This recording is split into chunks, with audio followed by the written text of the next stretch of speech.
12/12/2025 তারিখ কোস্টগার্ড কর্তৃক আপনার পাড়ারহাট হইতে এই যে হাঙ্গর তারা জব্দ করেন। জব্দ করে ভান্ডারী উপজেলায় নিয়ে আসেন।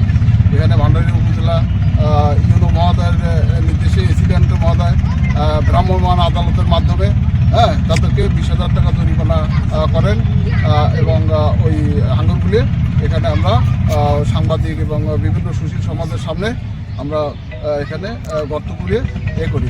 এই জরিমানাটা বন্যপ্রাণী সংরক্ষণ ও ব্যবস্থাপনা আইনের 2012 বিধি অনুযায়ী 34-এর খ ধারায় এই জরিমানাটা এসিলেন মহোদয় করেন।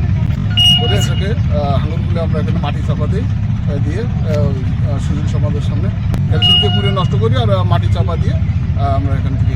আচ্ছা, এখানে মাছের পরিমাণটা একটু বলবেন এবং আনুমানিক বাজার দাম। হাঙ্গর এটা ছোট 491 কেমন হাঙ্গর, এগুলো আমরা আজকে এইভাবে। আনুমানিক বাজার মূল্য কত হতে পারে? আনুমানিক বাজার মূল্য হয়তো 30,000 টাকার মতো হতে পারে।